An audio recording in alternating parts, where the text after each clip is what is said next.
So speaking of your admits, you have 5 of them. NYU, Chicago, Columbia. Which are the other two? The other two are Southern California and Texas A&M. Texas A&M. So I'm going to go out on a limb and say that out of these 5 admits, I think the two best ones are Chicago and Columbia. And given that these two universities are very close in their academic rigor quality as well as their reputation, how did you decide which is the right university to go to?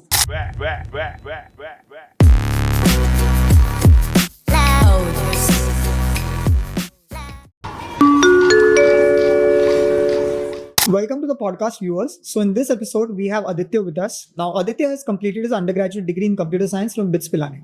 And he's flying abroad this year to the United States for his master's in computer science. He's got 5 admits from some exceptional universities. And we're going to understand from him how he built his profile, how he went about the entire application process. So welcome to the podcast, Aditya. 5 admits, including 3 really high-ranked ones, NYU, University of Chicago, and Columbia. How does it feel? It feels really amazing. It almost feels like I don't know, I'm in a dream or something.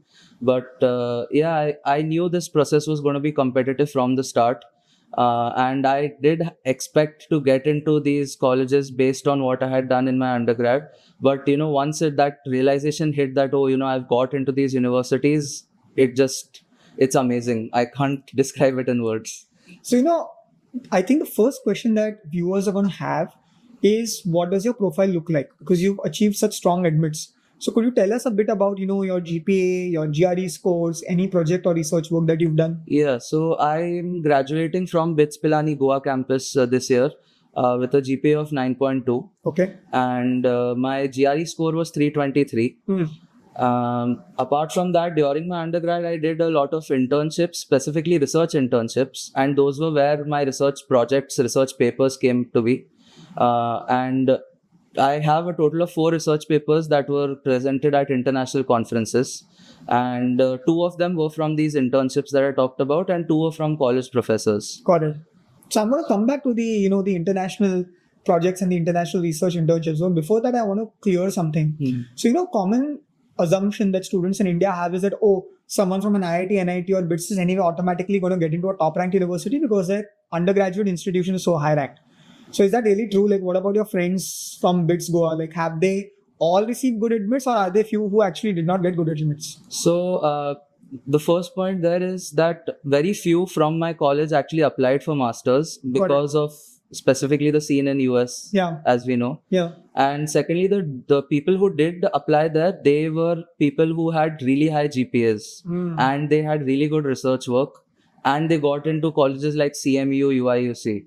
So what I would say is that the statement that, these NITs, IITs or BITS, they give you an edge. It's true, but you still have to prove yourself in that college. You can't just have that label and then just assume you'll get into any master's college. Actually, I agree with you, because I was talking with the admissions committees of some colleges, and what they actually told me, and this is not something that many people know, is when they evaluate an applicant, they evaluate them with respect to other people from that college, especially if it's a well-known college, because they know that if you're from an IIT, NIT or BITS, you have many opportunities.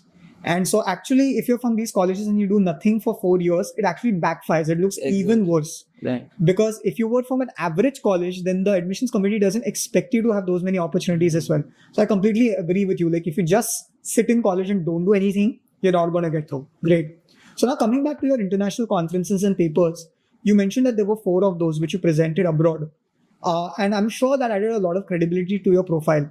But could you tell everyone how you got those opportunities in the first place? Because people just don't know how to get those opportunities. Sure. So the first research paper that I published was actually at a research internship that I did after my second year.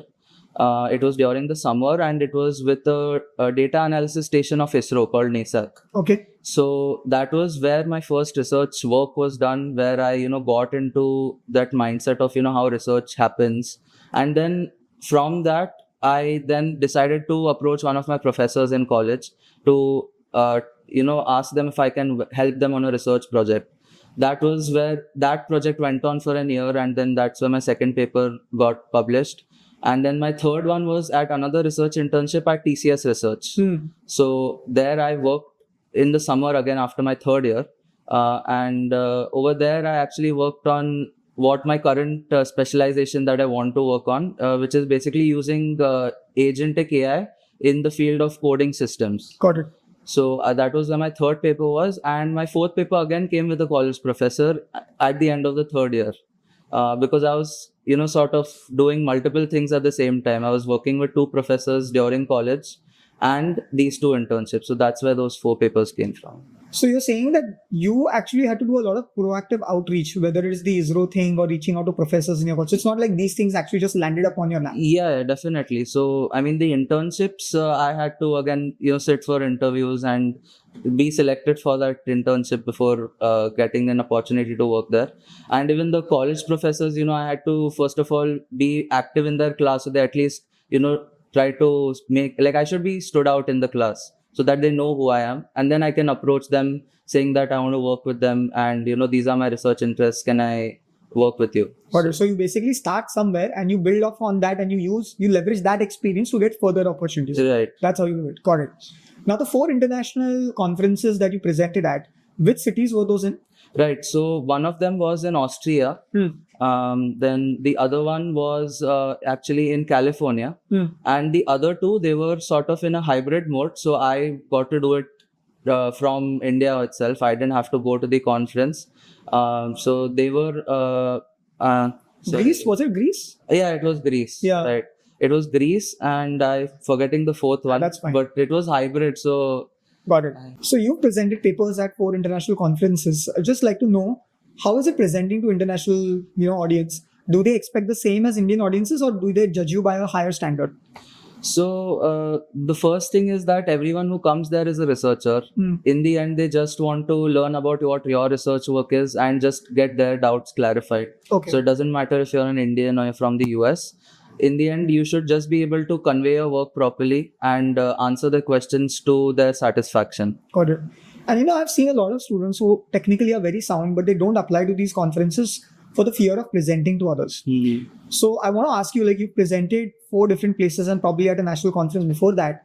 How did you prepare for these events, and did you ever get cold feet or something? Right. So my first ever conference was actually a national conference where I presented, and I fumbled a lot in that. Okay. When I was presenting. I messed up a lot of the stuff. I forgot some words that I was supposed to say. So after that conference, my mentor just came up and told me, don't think of it as a speech, think of it as a discussion. Got it. So that was what I applied to the remaining conferences, and that gave me much better confidence to speak. So basically, when you started out, you weren't that much expert at, giving a speech or something, and over time you learn. So it's basically a process is what it is. Right. Got it.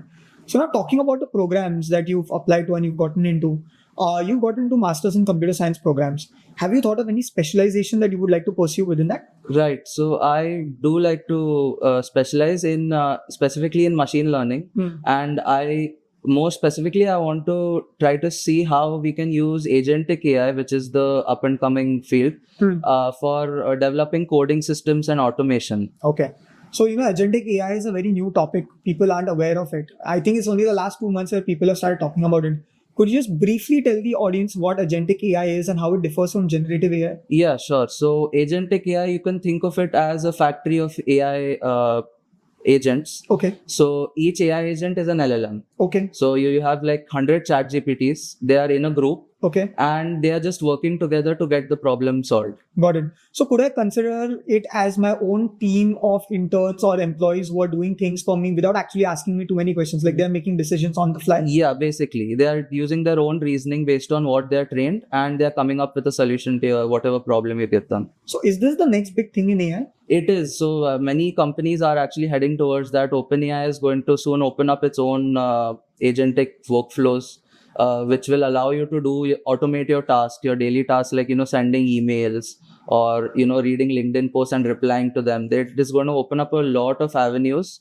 So definitely that is the new boom that's going to happen. So if it is the new boom and it sounds like it, I'm sure that many of the viewers would probably want to make a career in Agentic AI or would like to do research at the master's level in Agentic AI.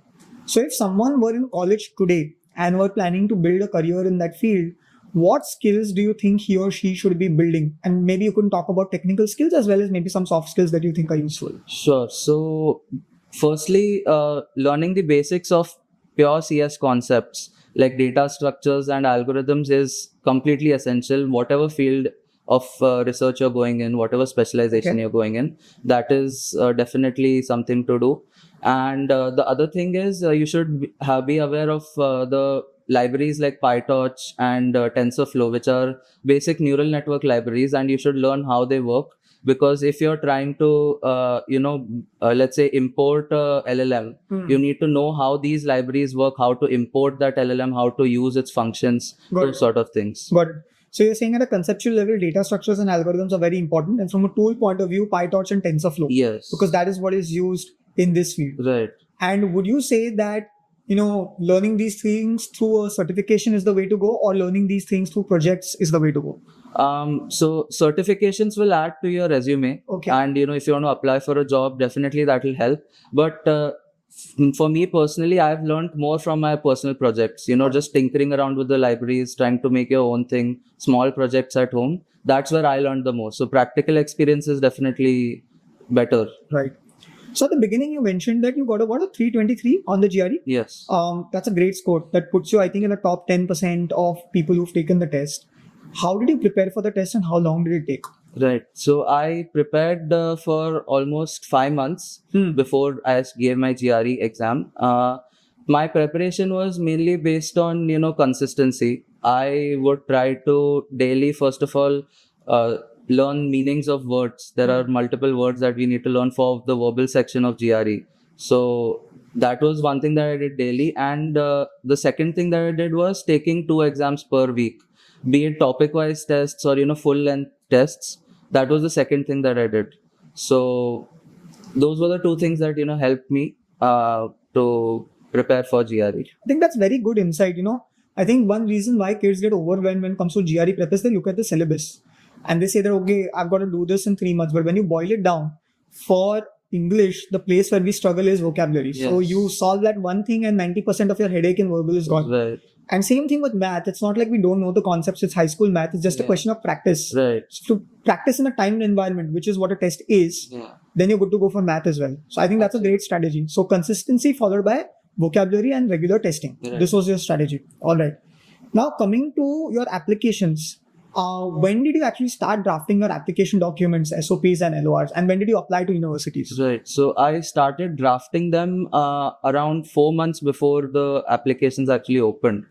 Okay, So that was when I started thinking of what I want to write in my SOP.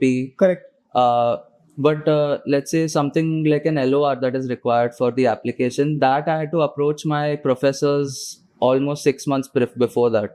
So actually asking them for an LOR and making sure that I actually had the advantage of writing my own LORs. Thanks to the work I had done under them, they trusted me to write the LORs. Right.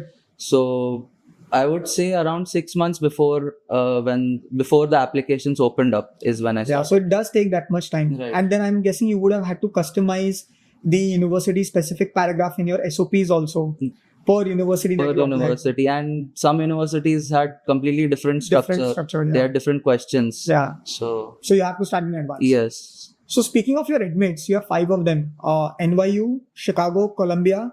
Which are the other 2? The other 2 are Southern California and Texas A&M. Texas A&M.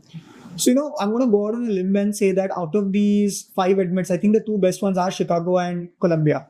Right. And given that these 2 universities are very close in their academic rigor, quality, as well as their reputation, how did you decide which is the right university to go to? Yeah, it was a tough choice. I had to sort of go into what courses they were offering, what research work was happening there. Research work wise, both of them are excellent. They're at the top of the field specifically in AI. But in terms of courses that are being offered, I felt that Columbia offered a more variety of courses.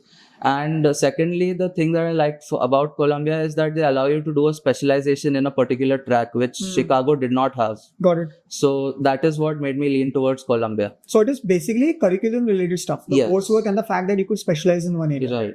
Got it. Cost wise, are they similar? Cost wise, no, Colombia is definitely expensive. Yeah. So I just want to clarify that because many times, kids will make a choice on, what is more affordable. Right. But in the long run, that may not always be aligned to what you want to do. Right. So, I mean, Colombia is in the middle of Manhattan. Yeah. So, the living expenses are pretty. Through the roof. Yes. Yeah. And tuition fees wise, Colombia is definitely higher, but it's not that much of a gap. Got it. So last question.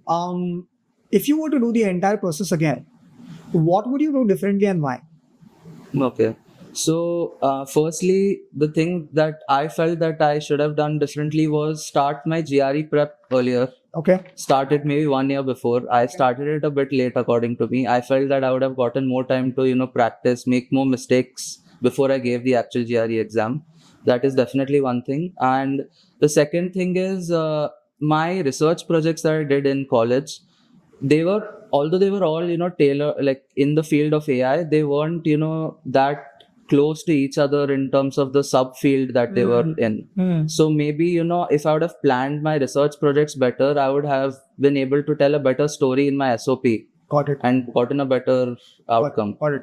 So would have started 1 year earlier for the GRE. Yes. So potentially you could practice more and get a higher score. That's one thing.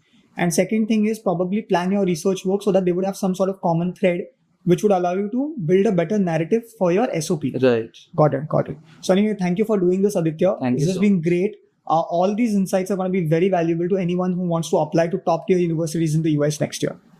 Thank you so much. Thank you for having me on the podcast. My pleasure.